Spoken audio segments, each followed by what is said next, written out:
Bonjour à toutes et bonjour à tous, bienvenue ce soir dans ce nouveau live reliance, une reliance, celle du 30 juillet 2023. Alors oui, c'est tout à fait normal que la diffusion de cette première partie se fasse sur la page habituelle Facebook et non pas la page privée.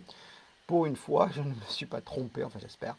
C'est donc bien volontaire parce qu'effectivement cela faisait un petit peu longtemps, je dirais, que je n'avais pas causé avec vous, en quelque sorte, comme aiment dire les gens qui me connaissent, que je n'avais pas raconté ma vie. Voilà. Donc, je vais un petit peu préparer la reliance en faisant une partie publique ce soir, parce qu'il se passe quand même des choses assez intéressantes en ce moment qu'on va aborder sous peu. Je dirais aux alentours du milieu de ce live, on va parler de certains événements qui vont avoir une importance très importante, je pense, dans les semaines, les mois et les années à venir. Le suspense est à son comble et je dirais, pour faire comme dans les vidéos et dans les approches Instagram, je vais vous parler de certaines choses et la troisième va vraiment vous étonner. Donc, bienvenue sur ce live, cette petite introduction, tout en légèreté d'ailleurs, va, j'espère, vous avoir laissé le temps de vous installer à toutes et à tous. Donc, à nouveau, je vous salue bien dignement, fraternellement, initiatiquement pour tous nos relianceurs, toutes nos relianceuses et tous ceux qui se sont aventurés sur cette chaîne Pascal de Clermont officielle et qui sont tombés sur ce live parce que la notification venait de signaler que le live avait commencé. Donc bien évidemment, tradition oblige, première étape, vérifier que la diffusion se fait et que le son est OK, même s'il doit y avoir un petit peu de souffle, mais je ne peux absolument rien y faire puisqu'il s'agit de la ventilation de l'ordinateur qui trouve que dans le studio d'enregistrement, il fait très chaud et l'ordinateur a tout à fait raison. Donc apparemment, à voir certains messages, le live est OK. Donc aujourd'hui, nous sommes finalement à la veille de Lughnasadh. Alors qu'est-ce que Lughnasadh? Eh bien Lughnasadh est la fête qui va se situer entre Lita et Mabon. Pour ceux qui ont déjà toutes les références et pour ceux qui les découvrent, eh bien tout simplement entre le solstice d'été, c'est donc Lita, et l'équinoxe d'automne, qui est donc Mabon. Et effectivement, il y avait des sabbats majeurs et des sabbats mineurs, le sabbat étant une fête de la nature et non pas une fête de sorciers ou de magie noire, mais bien véritablement un hommage à la nature. Donc il y a un sabbat tous les 1 mois et demi à peu près, tous les 2 cycles de lune. Et nous sommes aujourd'hui, nous arrivons au sabbat de Lughnasadh, qui est donc un sabbat majeur, parce qu'il se situe entre une équinoxe et un solstice, ou plus exactement, pour être dans l'ordre chronologique, entre un solstice, celui d'été, et une équinoxe, celui d'automne. Alors, bien évidemment, avant de commencer quelques infos, donc bien évidemment, avant de commencer à vous donner quelques informations sur Lughnasadh, je vais vous rappeler que sur la page Facebook Formation et la page Facebook Pascal de Clermont, vous retrouverez un live YouTube qui a été enregistré, je pense, il y a 2-3 ans, qui vous donnait toutes les techniques et tous les rituels pour fêter avec les druides cette fête si importante, parce que ça faisait partie des fêtes les moins connues par le grand public, mais parmi les fêtes les plus importantes pour les druides, car associées aux moissons, mais pas qu'aux moissons. Donc vous trouverez sur YouTube toutes les infos pour faire votre rituel de Lughnasadh. Alors habituellement, le rituel de Lughnasadh se faisant dans la nuit du 31 au 1er août, il ne vous reste pas forcément beaucoup de temps. On sait que pour les rituels solsticiaux, équinoxiaux et de sabbat majeur, on a en général une douzaine de jours après la date pour le faire, puisqu'on en arrive à rejoindre la prochaine pleine lune. Or, il se trouve que cette année, la prochaine pleine lune étant le 1er août, ça laisse très peu de latitude. Donc rassurez-vous, les énergies de Lughnasadh sont encore bien présentes pendant 5, 10, 11 jours après Lughnasadh, donc vous pouvez en toute tranquillité faire votre rituel de Lughnasadh, qui est un rituel d'abondance, pour l'année qui arrive, un rituel aussi de résurrection. Le mot est lancé, mais surtout un rituel d'abondance. Donc pour l'abondance dans l'année qui arrive, le rituel de Lugnasad est tout à fait destiné à vous combler toutes et tous. Donc vous avez encore à peu près jusqu'au 10-11 août pour faire ce Lugnasad rituel. Et on va dire que dans la première semaine, il sera en puissance maximale. Donc voyez ça sur la page Facebook, vous irez dès ce soir ou dès demain. Alors attention, je dirais la qualité vidéo était moindre, puisqu'à l'époque j'enregistrais avec un ancien téléphone, hein, ça a à peu près 3 ans. Et le contenu par contre est assez riche. Vous verrez d'ailleurs qu'il y avait l'ancien décor, que je reprendrai peut-être bientôt. Donc, qu'est-ce que Lugnasad? Lugnasad, finalement, c'est la fête, pas tout à fait la fête, on va dire que c'est le jour. C'est le jour de Lugh. Ce n'est pas la fête de Lugh. La fête de Lugh, du roi Lugh, elle a déjà eu lieu il y a quelques mois.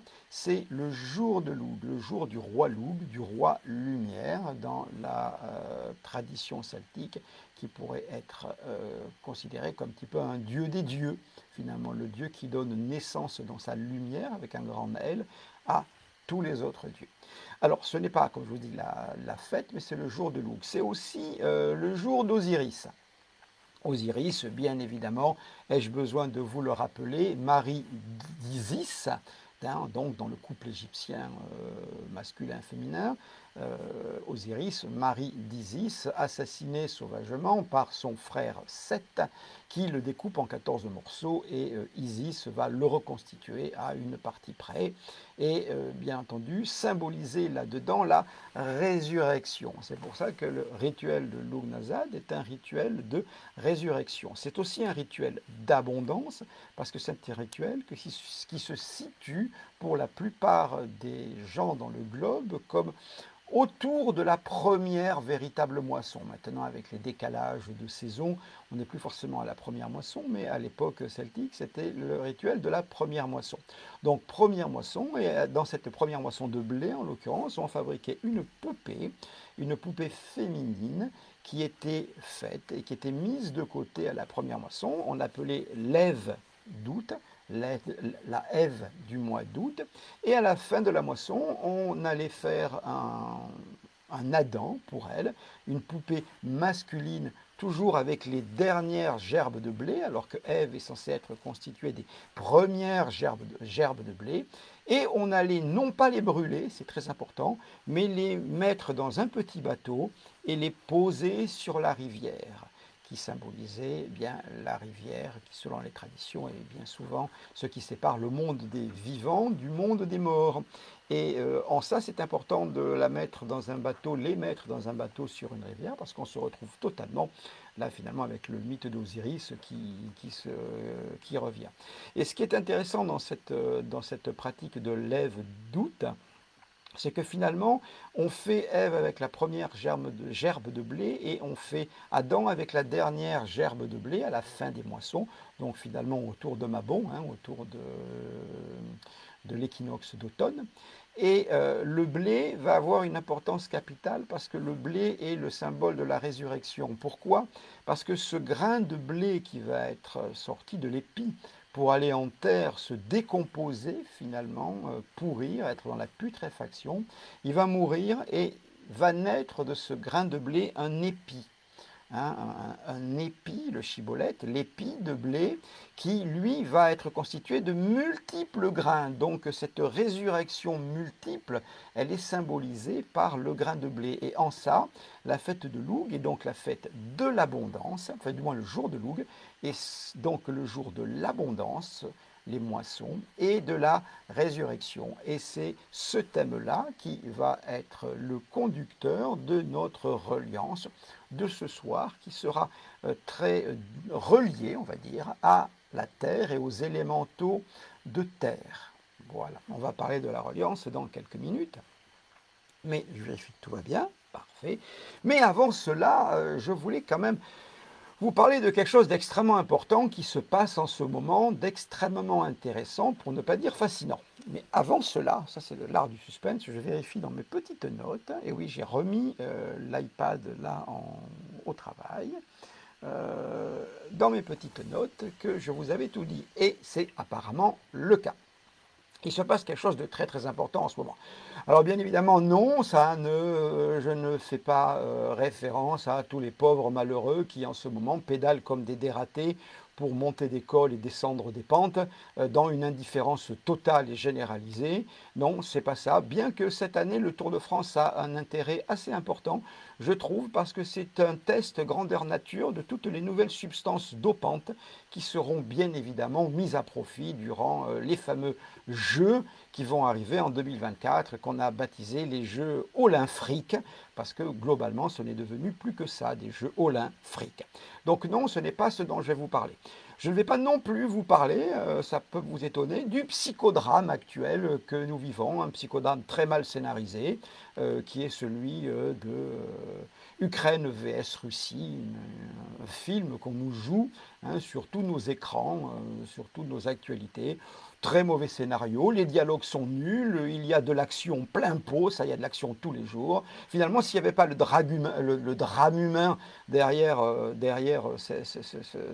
ce scénario catastrophe, ben, lorsque le scénario est nul, que les dialogues sont nuls et il n'y a que de l'action, je vous dis, s'il n'y avait pas le drame humain, on pourrait comparer ça à un porno. Finalement, ça y ressemblerait. Mais non, c'est juste un drame et oui, un psychodrame qu'on nous joue, histoire d'occuper l'esprit de la ménagère et du ménager finalement, et le détourner des choses beaucoup plus importantes. Alors, ce dont je voulais vous parler, qui là a vraiment une importance capitale, ça se passe justement au Capitole, ça tombe bien, et les médias français en ont quasiment pas parlé. Étonnamment, mais enfin ça ne m'étonne pas, on a eu quelques lignes. C'est une audition, et une série d'auditions au Congrès, où des lanceurs d'alerte qui sont en l'occurrence entre autres des officiers du renseignement américain à très haut niveau dans les accréditations secret défense et des pilotes très haut placés sont en train de vendre la mèche, de lâcher le morceau sur tout ce qui a été caché concernant ce que nous on a appelé OVNI maintenant qui s'appelle UAP. Hein. Donc le sigle OVNI n'est plus garanti, ce sont des phénomènes incompréhensibles aériens. Un known phénomène aérien, bon, avec mon accent anglais que les Anglais m'envient d'ailleurs. Donc il y a une audition et je ne saurais que vous conseiller de taper audition congrès UAP, pas l'assurance bien évidemment, UAP, et vous allez découvrir un ensemble de données absolument fascinantes qui montre comment le gouvernement américain et les gouvernements au travers du globe ont depuis des décennies, ça remonte aux années 30 et 40, ont vraiment dissimulé à la population, du moins tenté de dissimuler en ridiculisant les gens qui ont parlé, le fait qu'ils possèdent très clairement de nombreux vaisseaux et restes de vaisseaux. Est-ce qu'ils sont extraterrestres? Est-ce qu'ils sont extratemporaux? Est-ce qu'ils sont extradimensionnels? Ça, pour l'instant, personne ne peut vraiment, à ma connaissance, se positionner, sauf ceux qui ont vraiment ces secrets-là. Est-ce qu'on est dans du changement de dimension, du changement de temps, du changement de planète ou un ensemble, puisque voyager dans l'espace, c'est aussi voyager dans le temps, et inversement, que les gouvernements, que ce soit russes, israéliens, américains, ils n'ont pas parlé des Français, mais ça on est à la traîne pour tout, donc il n'y a pas de raison qu'on ne soit pas à la traîne là-dedans aussi, possèdent d'abord plusieurs vaisseaux, dont certains en état de marche, pour faire ce qu'on appelle du reverse engineering, c'est-à-dire essayer de comprendre comment ça marche à partir de la machine finale, des restes de vaisseaux, qu'ils possèdent des corps, qu'ils possèdent des contacts avec des entités dites biologicals, des entités biologiques qui ne sont pas humaines, il y a des contacts et c'est des choses qui sont dites depuis très longtemps dans les milieux informés, dans les milieux qui savent, qui se renseignent un petit peu là-dedans, je dirais, c'est un secret de polichinelle. Mais que ça soit officiellement dit au Congrès américain, avec des auditions public, où effectivement certaines données qui relèvent du secret défense ne sont pas révélées, mais beaucoup de choses sont dites et je ne saurais que à nouveau vous encourager à aller sur Internet, chercher des extraits, vous en trouverez sur YouTube, je pense, en direct de ces auditions, où vous allez apprendre des choses absolument stupéfiantes. Enfin, stupéfiantes quand on n'est pas, je dirais, dans le domaine depuis très longtemps, puisque par exemple, dès 1945-46, il faut savoir que le gouvernement de ce qui était à l'époque l'Union soviétique distribuait aux hauts officiers du KGB un guide contenant... Alors il est assez marrant à voir ce guide, j'ai pas réussi à le retrouver là dans mes affaires ici, il doit être dans mon tas de livres dans une bibliothèque qui ressemble plus à je sais pas trop quoi, mais bon, il faudrait vraiment que je reclasse tout ça, parce que j'en ai un exemplaire, distribuer un guide des vies extraterrestres où il référençait les 54, puis 56 selon l'édition, hein, le nombre, 54 ou 56 races dites extraterrestres, extradimensionnelles ou extratemporelles ou un mélange de ça, qui ont ou qui visitaient la Terre. Et on était déjà en 1946, 47, 48, 49, 50, et ce livre est devenu accessible plus ou moins à certaines personnes du public dès 1950 en Union soviétique. Donc, j'allais dire, tout ça n'est pas nouveau. Par contre, le fait qu'on soit dans une dynamique de révélation est assez intéressant parce que si vous vous rappelez pour les fervents suiveurs de ma chaîne, je vous parlais il y a quelques années sur ma page YouTube de l'importance de la déclassification par le Pentagone de certaines vidéos que la Navy avait faites et que le Pentagone avait en sa possession, où il montrait effectivement la présence d'objets volants dont les capacités et les qualités, je dirais, physiques échappaient complètement à tout ce qu'on pouvait imaginer d'humain, et même si on avait multiplié par 3 ou par 4 nos capacités, notre technologie militaire, on était encore très loin d'atteindre les performances de ces appareils qui volent à peu près 4 à 8 fois plus vite que le plus rapide de nos missiles, par exemple, pour vous donner une petite idée. Hein, il dépasse de 5 à 8 fois la vitesse de nos missiles, du moins dans ce qui a été mesuré, ce qui ne veut pas dire qu'ils ne peuvent pas aller plus vite. Donc le fait qu'au Congrès, il y ait des lanceurs d'alerte qui ont un très très haut niveau d'accréditation secret défense et qui ont pu avoir accès aux documents les plus secrets dans ce domaine, devant le Congrès témoigne pendant plusieurs journées, est un événement majeur qui de toutes les façons aura des répercussions absolument incroyable sur le reste de l'année et sur les années à venir. Alors, il faut quand même avoir une réflexion assez prudente aussi par rapport à ça. Parce qu'on peut se dire, on pourrait naïvement se dire, enfin, ils nous crachent le morceau, enfin, ils nous disent la vérité. Mais rappelez-vous, rien de ce que font ces gouvernements sont pour le bien du peuple, tout est pour leur bien à eux. Alors on peut se poser une question. Pourquoi de plus en plus de signalements de phénomènes,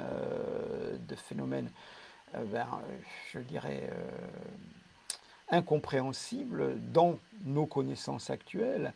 Pourquoi de plus en plus de vidéos de ça? Oui, tout le monde a un portable, oui, on discrédite moins, mais je pense qu'il y a une véritable volonté d'ouverture. Alors cette volonté d'ouverture, elle est quand même à prendre avec circonspection. Pourquoi?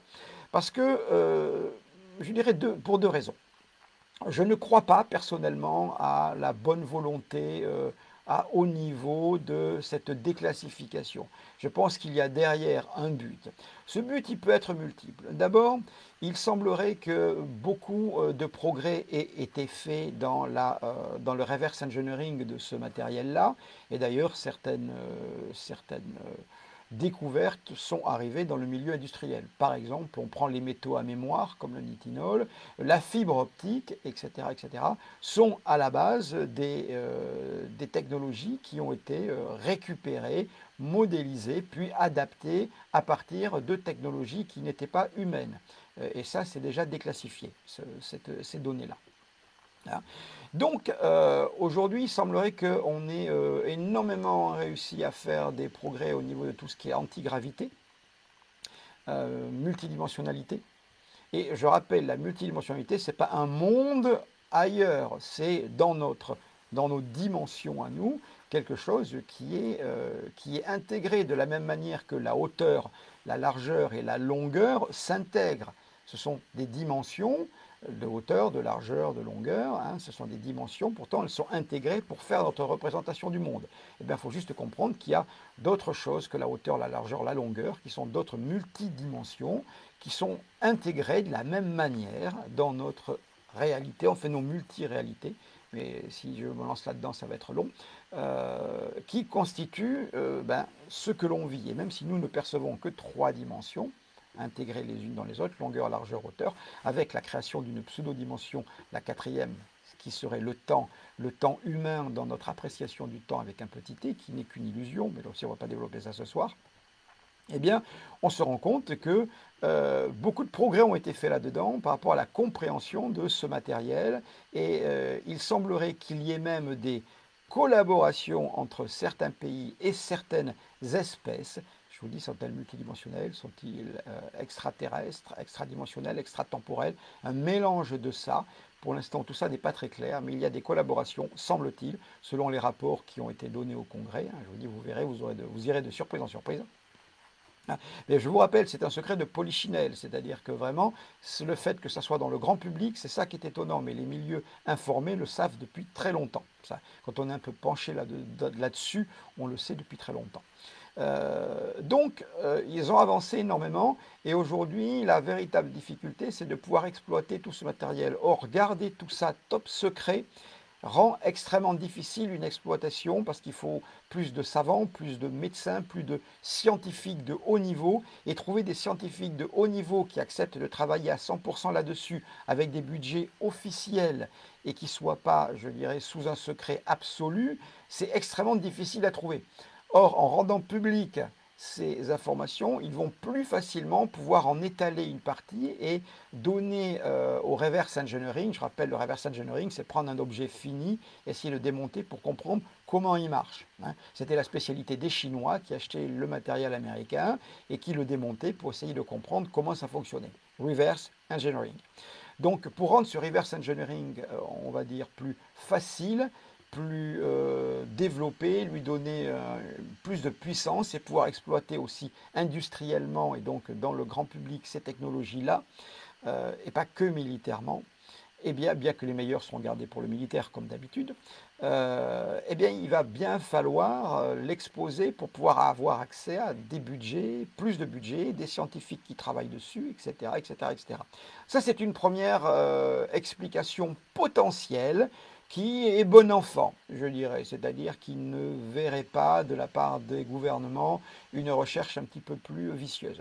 En revanche, si on se penche sur d'autres choses qui ont été déclassifiées, pas totalement officiellement déclassifiées, mais qui circulent quand même en attente de déclassification, c'était plusieurs projets, entre autres américains, qui avaient pour idée de fédérer le monde entier dans une guerre contre des puissances extraterrestres. L'idée de ce projet-là, qui s'est appelé Bluebeam en l'occurrence, était pour réunir sous la forme d'un gouvernement mondial unique le monde entier. Et pour réunir le monde entier sous la forme d'un gouvernement unique, il y avait des choses en plus qui manqueraient. Même si on voit que l'histoire, la mascarade de la pseudo-pandémie fait partie du coco, hein, fait partie de cette dynamique-là. Ce projet avait pour but de réunir le monde avec d'abord une pseudo-attaque, menace extraterrestre, qui unirait le monde et surtout qui réduirait à néant un élément. Parce qu'aujourd'hui, si on voulait faire un vrai gouvernement mondial, au-delà de tout numériser, au-delà de l'asservissement de la population et de tout numériser, il y a un facteur qui est le plus bloquant, c'est les différences de religion. Or, la problématique de la religion qui est dans la foi, c'est qu'elle est très difficile à régler parce qu'elle n'est pas intellectuelle. La foi, on n'a pas besoin de preuves pour croire. On n'est pas dans le savoir, on est dans la croyance. Et donc, arriver à réduire cette différence entre les religions, eh ben, c'est extrêmement difficile. Alors que si d'un seul coup, on avait la certitude de la présence d'êtres venus d'autres dimensions, d'autres temps, d'autres espaces. C'est un mélange de tout ça, je vous dis, parce que voyager dans l'espace, c'est avant tout voyager dans le temps. Hein, c'est le continuum espace-temps qui ne fait qu'un, même si temps et espace sont très différents. Et je parle du temps avec un grand T, pas le petit temps qui est notre temps qui passe dans une impression illusoire de chronologie que l'on se fait. Donc pour arriver à réduire à néant les différences de religion, il suffirait d'aller chercher une entité extraterrestre qui se présenterait, ou qui serait présentée finalement comme l'origine de tous les dieux. Et on arriverait à résoudre l'équation de comment mettre tout le monde d'accord au niveau religieux. À partir du moment où tout le monde est d'accord d'un point de vue religieux, et qu'en plus on a réussi à fédérer les humains avec une pseudo-attaque extraterrestre, avec des véhicules de l'armée qui ressembleraient à des fausses news, des hologrammes, etc., eh bien, on réussirait à créer un gouvernement mondial.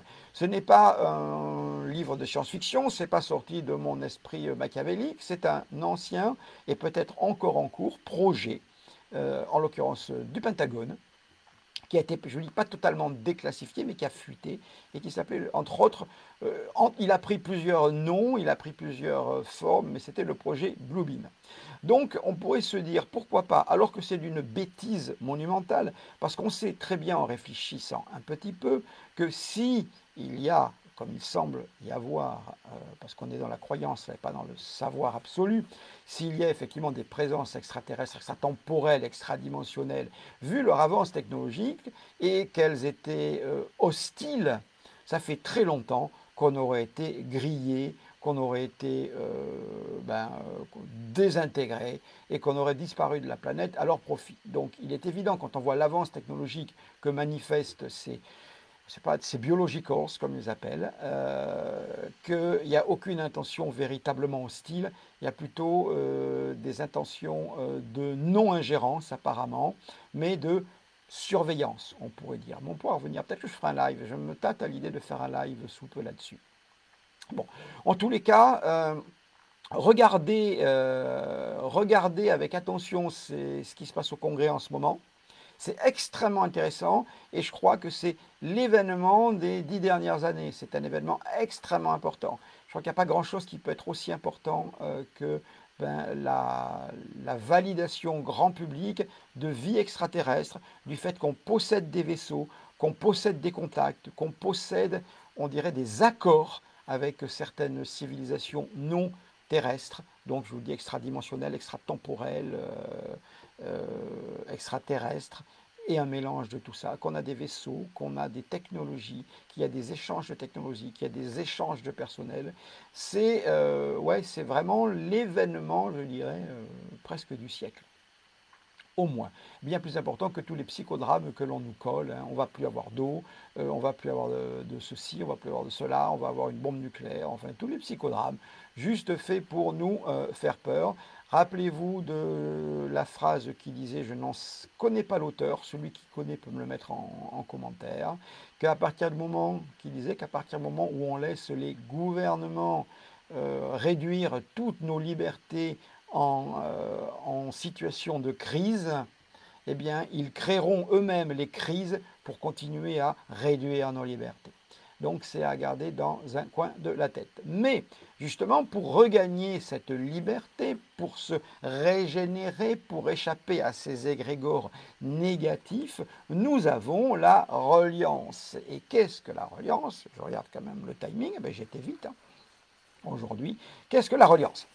Allez-vous me dire d'une voix unanime? Moi, je sais, il fait très chaud. Je ne sais pas comment il fait chez vous, mais ici, à Montpellier, je pense qu'il doit faire 37 là, dans le studio, au minima. Donc, qu'est-ce que la reliance? Studio d'enregistrement, bien évidemment.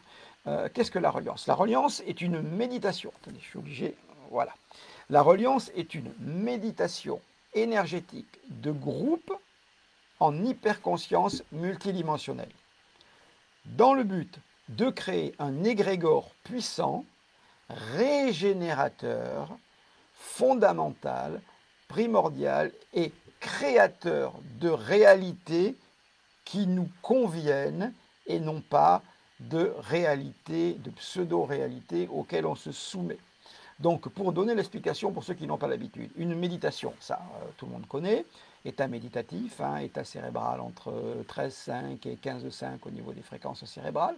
hein, donc on est en bêta moyen, on est au début du bêta, du mid-bêta, hein, en termes de fréquence cérébrale, de pulsation de neurones. Après, une méditation de groupe, oui, parce que le groupe va être extrêmement important. En hyperconscience, hyperconscience parce que le mot hyper veut dire plus grand, et c'est simplement qu'on va s'ouvrir à la perception d'autres plans. Donc on ne va pas se contenter de la 3D plus T, mais on va essayer de s'immerger dans une perception du multiplan qui nous entoure. Voilà, hyperconscience multidimensionnelle. Donc on va avoir une conscience étendue, ouverte, en multidimensionnel. Voilà. Dans le but de créer un égrégore. Alors qu'est-ce qu'un égrégore? Un égrégore, c'est une forme pensée. C'est finalement les pensées d'un groupe qui vont dans le même sens, dans la même philosophie, des pensées en accord et en harmonie, qui vont toutes se diriger vers un objectif commun, vont créer ce qu'on appelle une forme pensée. Alors il y en a qui vont appeler ça la Gestalt, qui n'a rien à voir avec la Gestalt thérapie, mais forme pensée, ça se dit Gestalt en allemand. Et ça va s'appeler aussi égrégore. Ce n'est pas, ça n'a rien à voir avec le kabbalistique, ça n'a rien à voir avec l'ésotérique. C'est une forme pensée, une puissance créée par un groupe. Et tout groupe suffisamment puissant qui va vers des objectifs, des philosophies ou une spiritualité commune crée un égrégore. Et cet égrégore va être non pas l'addition de toutes ces directions de pensée, de toutes ces intentionnalités, mais plutôt le produit.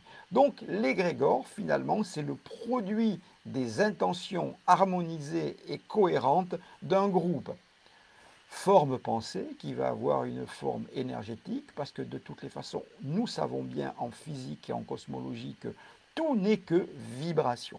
Tout ce que l'on voit, la lumière, les sons, la matière, tout n'est que vibration. Et c'est la nature et la fréquence de ces vibrations qui va déterminer le son, est-ce qu'il va être aigu ou grave, est-ce que ça sera un la ou un do, qui va déterminer la couleur, qui va déterminer que l'on perçoit, qui va déterminer la nature même de la matière. Mais là, il faudrait revenir à la théorie des cordes en quantique, puisqu'on considère que c'est un petit peu la matière, c'est des grains qui seraient tous identiques. Et oui, l'or, le plomb, le bois, tout ça serait le même grain, et à l'intérieur, les petites cordes qui vont vibrer, c'est la théorie des cordes, en l'occurrence, c'est une variante sur la théorie des cordes, selon la vibration de ces cordes, ça va définir la matière elle-même, et c'est là où l'atome va prendre sa nature. Mais à la base, la matière serait unique et commune à tous les éléments. Mais là aussi, ce serait long à développer. Donc l'égrégore va être une forme pensée qui est le produit des intentions du groupe, forme pensée qui, selon sa puissance, peut durer même en dehors de la réunion du groupe, et qui va influencer sur nos vies, sur celles du groupe, et qui va influencer sur la création même de notre propre réalité, pour nous immerger dans une réalité que l'on va construire et non pas une réalité que l'on va subir. Alors ça parlera surtout aux élèves des formations, mais là aussi, il y a tellement de choses qu'il faudrait dire. Si ça vous intéresse, tout ça, reprenez les anciens lives des reliances passées que j'ai fait, des reliances passées faites pendant les 2 ans précédents. Je faisais souvent à cette époque des lives qui précédaient la reliance privée, je dirais, et j'expliquais beaucoup de ces choses-là. Donc si vous les reprenez, elles sont sur ma page Facebook. Je pense que c'est sur la page Pascal de Clermont, vous tapez vidéo et vous voyez les vidéos où je suis en général en blanc. Je suis toujours en blanc, sauf pour la première, avec le même décor que celui que vous voyez dans mon dos, un décor d'espace pour montrer l'infinité de notre esprit. Et je ne parle pas du mental, je parle de l'esprit en différenciant matière, je dirais mental et esprit, donc âme. Finalement. L'esprit de l'espiritu, l'esprit sacré, l'esprit saint de chacun. Hein, c'était dans l'esprit avec un grand E majuscule. Donc voilà, vous regardez les vidéos où il y a en arrière-fond ce décor-là, et je suis en blanc, la plupart vous les trouverez facilement. Et vous allez avoir plein d'explications sur tous ces domaines, parce que si je me remettais à expliquer ça ce soir, j'en aurais pour 4 heures, et ceux qui attendent de faire leur reliance s'impatienteraient à juste titre. Et moi, j'aurais fondu complètement vu la chaleur qu'il fait dans le studio. Alors vous allez me dire d'une voix unanime, comment est-ce que l'on fait pour participer à cette fameuse reliance? Eh bien, c'est extrêmement simple. Pour pouvoir conserver un égrégore stable, fiable, maîtrisé, maîtrisable et cohérent. Les reliances se font de manière privée, c'est-à-dire qu'elles se font sur le groupe Reliance. Pour ce faire, il faut être inscrit au groupe Reliance. Comment s'inscrire au groupe Reliance, entends-je les spectateurs crier d'une voix unanime mais néanmoins angoissés? C'est aussi très simple. Vous allez sur le groupe Reliance et vous demandez à rentrer. Alors je ne peux pas faire rentrer tout le monde à la fois en même temps, mais vous demandez à rentrer. Progressivement, vous rentrerez dans le groupe Reliance par ordre d'arrivée. Finalement, c'est gratuit. La seule chose que je vous demande en échange, c'est simplement de participer assidûment à nos reliances qui ont lieu tous les 15 jours. Donc, dès maintenant, allez sur le groupe Reliance, demandez à rentrer, frappez et on vous ouvrira. Demandez et vous recevrez. Et vous pourrez participer aux prochaines reliances, la prochaine ayant lieu dans 15 jours, parce que je n'aurai pas le temps de faire rentrer de nouvelles personnes là, entre les deux reliances. Voilà. Un dernier point à vous signaler, il fait extrêmement chaud un peu partout, dans plein d'endroits.